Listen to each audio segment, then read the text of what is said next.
There's been a new hero added to Fortnite Save the World, Aerobic Assassin, and, well, by compulsion of being a Save the World YouTuber, I have to cover her. So, let's talk about this perk in depth. She increases damage to dancing enemies by 30%. Would you like me to read it again? It's a very simple hero. So if you have boombox weapons like the ear splitter that we'll be using today, or something else like the sound wall, you can use that and get an extra damage bonus. And if you're lucky, you might get a cough from Tomatech, because apparently I didn't mute Discord. There we go. All right, so the lead is not something we'll be using today. Making Crescent Kick make enemies dance with no extra damage bonus is not an exceptional perk. I have had several people try that today, and everybody gave me bad reviews. And I personally set up, here, you can steal this build right here. Venturion got buffed, I think, so his projectiles will go like where you're looking or something, and that's meant to scale well with her. And I put together this whole build. I gave Crescent Kick a try because it does make enemies stun, and it is just not good. I will say, if you have Crescent Kick in general, there's the hero here, then it's a decent-ish build. These are just the bottom two, and Dennis Jr. Dennis, not Dennis Jr. Dennis, actually better healing than I thought. That'll come up later. But I'm saying, if you have Crescent Kick in general, which you are often stuck with, if you are using Paleoluna, our queen of melees, she does have the Crescent Kick ability that will fully stun smashers now, even 250 power level. That's a really big deal. That's awesome. I've been using that today on stream. That is extremely helpful, and I am glad that that exists. However, Paleoluna doesn't work that well with our new hero because the melees that make enemies dance aren't well paired with her, and she makes it so you do more damage to dancing enemies, and when you're using Paleoluna, you want a high attack speed so that you do Luna's damage, not weapon damage. They are anti-synergistic, as we say. So, this is the build that I set up today, and I got recommended Dennis today, and I hadn't taken a serious look at him since he came out, and I've honestly always thought he was kind of bad, but I had misread his support perks. So, 53 base health is not that much. I have about 1.4 million health in this build with this team, and his burgers are giving me about 90,000 health. That is a good amount, but on its own, it's really not a big amount. You know, that's not great for support perk when it's only dropping 8% of the time. However, the way I had read that in the very beginning was that he gives you a bunch of health and then energy over time for the next 3 seconds, but it's actually both. So what this means is he's actually giving you 53 base health, which is 90,000 each. And when you get a new burger on the ground, you can pick it up and eat it right away, which is interesting because some people have asked me if he's better than Survivalist Jonesy. This is interesting because Survivalist Jonesy gives you 39 base health over 3 seconds, which means each kill is giving you 13 base health, 13, and that's kind of how it works out. If you take 53 divided by 8, you get about 12.7 health per enemy, sort of. However, you're getting that again and again and again, and that is really, really good. So that's why I like Dennis. I'm a fan of him as of today, and the alternative for this build would be coconuts if you want to go ahead and collect them, but we're not running Blast in the Past, so it's not as much. Or Arlene Iza, which is who I've traditionally used in this build. The reason I'm happy to not use Arlene Iza here is because she gives you life leech on melee attacks, and she does scale with your missing health, but you do more healing based on how much damage your weapon is doing, but with a Cloak Shadow Commander build, we're doing Cloak Shadow damage, not as much melee damage, though our weapon will be doing a pretty good amount. And I've shown this loadout a lot on the channel. I know I've talked a lot, but there's a lot of discoveries today, so Shadow Stance is awesome. Toy Rocket Out boosts it and heals you. Battle Beat and Fumble just activates that team perk. Very, very good combo. That'll make us swing faster, do more damage, and heal from the team perk itself. And our crit rating goes up. It's good.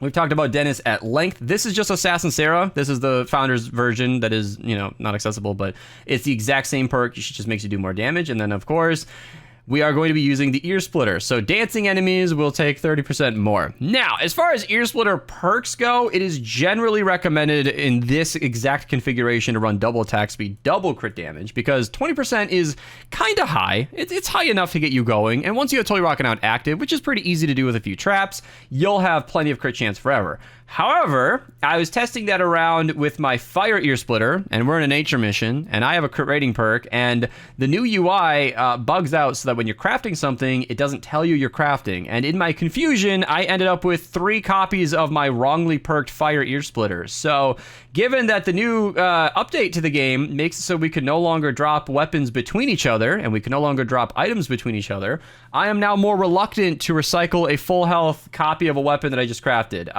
This is all mine now. I can't just yell at Ty and have her drop me stacks and stacks of whatever stuff she farms. So I'm just gonna stick with the wrongly perked weapon and hope that it's good enough. And yeah, here's our team. Super long intro covering the weapon and everything, but I just wanted to talk about all the fun stuff. So let's hop in game. All right, starting off by bullying 160 enemies. So this is how strong the build is. Basically, all the dancing enemies improves your cloak shadow aura damage, which is already very, very high, and makes quick work of all the baby enemies. I have to be careful with this area here, though, because the beehives are very scary, and the mist monsters in this exact encampment spawn are stretched very thin and staying far away from me. And in order to take maximum advantage of our team perk, we got to make sure we kill a normal enemy, get that kill going. And as nice as I praise Dennis, I do recommend healing pads. They are fairly cheap, easy to spam down, and they give you a substantial amount of health. So if you're ever having trouble staying alive, just use a healing pad. We're looking at like bacon, flowers, and fiber herbs. It's a really cheap combo to keep you alive, and it'll save your life. All right, one more encampment just for the fun of it because this combo is so good. Once you get them dancing, they no longer attack you. This is a loadout I've shown before, but with our brand new hero, we're doing 30% more damage to all of them. That was a bunch of normal pack enemies and an encampment in seconds. It's so strong.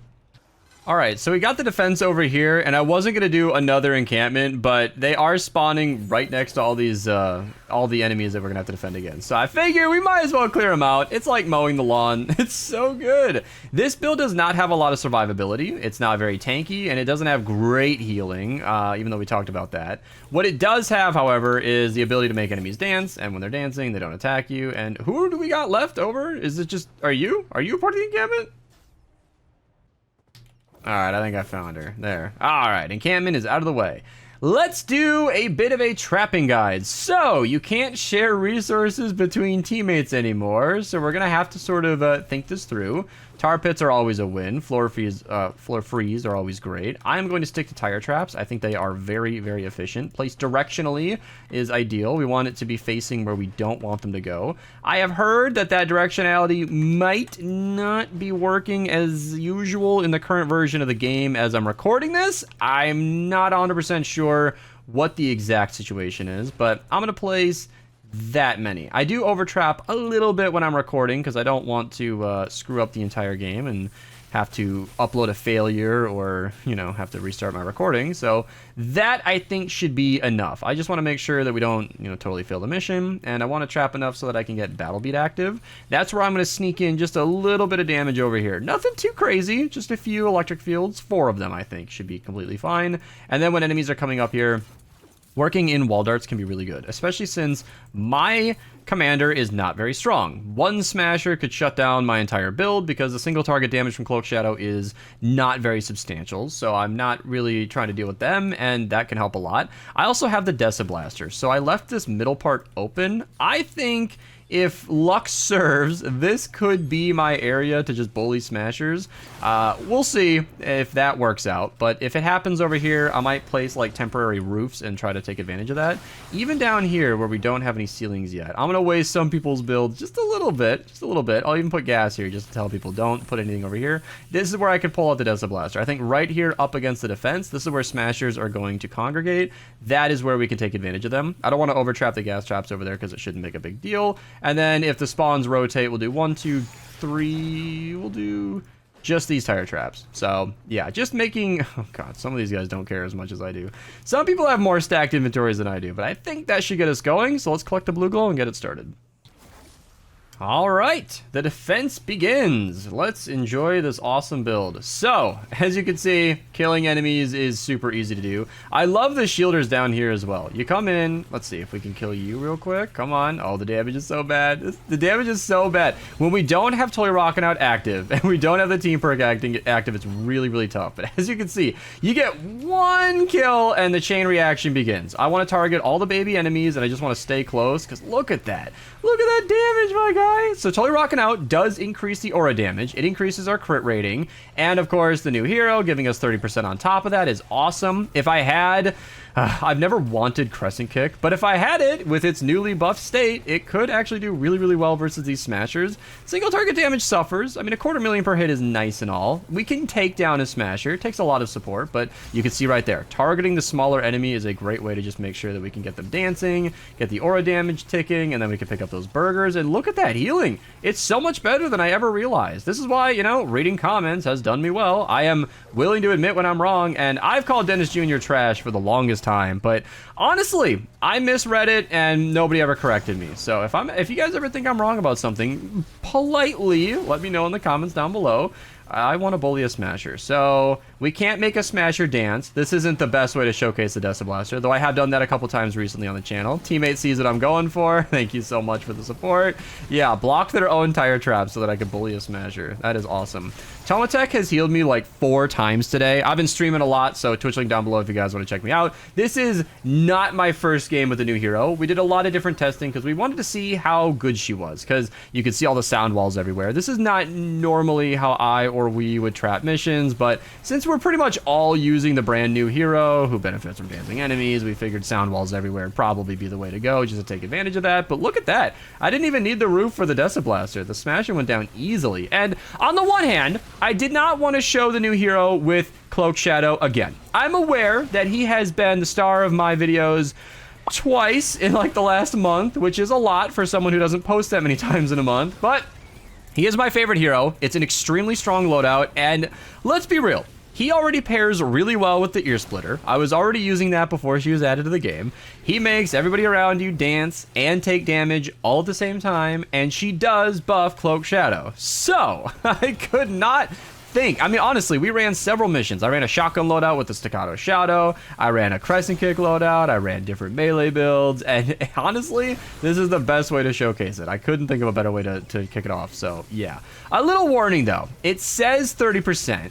But the damage bonus she offers is, of course, not actually 30% with the way the game works. Earlier, I was clocking about 55,000 damage per tick, and with her bonus dancing damage, it was like 64,000-ish. So that's about where we landed. So it's never going to be exactly 30, but it is more, and I think if you are running a boombox weapon, she's worth using. All right, round 2. I hope we don't have too many flingers, though I see the lobbers, and I suspect that's where this is going to go. I have the Blaster here just because it's a boombox weapon, but realistically, we might need something longer range like a pot shot. That would help a lot if we do see any flingers. For now, I'm just going to bully the basic enemies. That is exactly what this loadout is best for. Just standing down, locking down an area, standing in one spot, locking down an area, and having a great time with it. Can we target you over here with Toy Rockin' Out active? Because it's really good when Toy Rockin' Out is active. 400,000 damage, 300,000 damage. Easy. It's so strong. That's why I recommend against the crit rating. I have it stuck on my weapon, but once you've got it going, you're good, and there it is. There's a flinger. So, in my opinion, the best way to deal with these guys is the pot shot. I'm going to use a fire copy just in case we see smashers as well. That can go a long way. And the pot shot has nearly unlimited range. If you just, you know, chip it up and then try to target enemies specifically, you can get it going. And I don't know what else to say about this build, to be honest. We have a new hero that gives you a 30% damage bonus. I spent over an hour playing around with this character, trying to figure out what I'm supposed to talk about. Like, I cannot see a new hero come to the game and not instantly talk about her. But, sometimes it's just not that complicated. Now, we do have a nature enemy, so I can go and find... You know what? Let's use the Bright Courser Lancelot. Wait, what are these perks? Okay, hold on. Heal the teammate. What are the perks on this thing? What was I doing? Is this mine? Double attack speed, crit damage. Was this Paleo Luna? What was I doing with this? I don't have a nature ear splitter crafted, and it's gonna be gone by the time I do get it. Oh my god, this is terrible. This is terrible. Here, how about a Klax? There you go. Klax is pretty good. What I'm trying to do is match the element to the enemy I'm going up against, and yeah, my traps kicked off Toy Rockin' Out. I got that active, so I'm doing 300,000 damage per hit, plus the affliction ticks. And my recommendation in my best ways to kill mini bosses video was usually if you have a loadout boosting a certain weapon, use that. But you can see without Toy Rocket Out active, it's struggling. Oh, it's struggling. I probably should have switched to a nature pot shot for that one. It doesn't really matter. It's weird because on the one hand, I'm running a melee build, so I should use a melee. But on the other hand, my melee build's not really doing anything for melees unless I have my team perk active, which of course I don't for a single target. That's the problem I face with this build every single time I run it. It's like I want it to be as strong as it can be all the time, but it takes a little bit of setup, and it's really best versus crowds. Honestly, if you're running encampments, this is one of the best builds in the entire game for that. I showed that earlier in the video. It's so good for that, and it's so weird facing down a lower target enemy, hoping to get it active, and then you kill them all, and they're dead. Yeah. Then they're dead. Yeah, you kill the baby enemy, activate the aura, and the mist monster soon falls. You can see the Dennis burgers are doing a good job. One thing I haven't been able to really test, because it's really hard to tell, is if 2 burgers can work at the same time. I know that when you're healing from one, you can still, you know, boost up health from the other, but will the 2 heal you once per second? If you pick up 2 burgers, is it like 106 health per second? I don't actually know how that works. If someone wants to test that a little bit more and comment down below, that'd be great. I'm also well aware that my discoveries of Dennis today have led to me talking more about Dennis than the new hero, but she gives you extra damage to dancing enemies. If you're using a boombox weapon, I think she's a perfectly good support hero. I don't think she ever belongs in the commander slot. Crescent Kick is clearly getting some attention. They buffed it like 4 different ways today, but it's not that good. Stunning Smashers is awesome. I wish I could have shown that off a bit more today, but that's kind of it. You Crescent Kick, you stun a Smasher, and then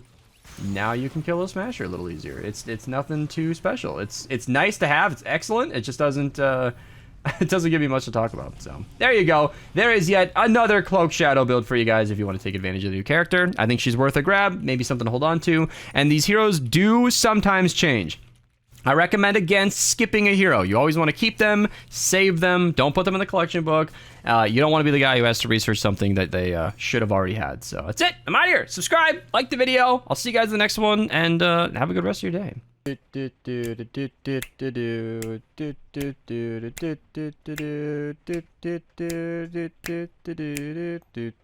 And then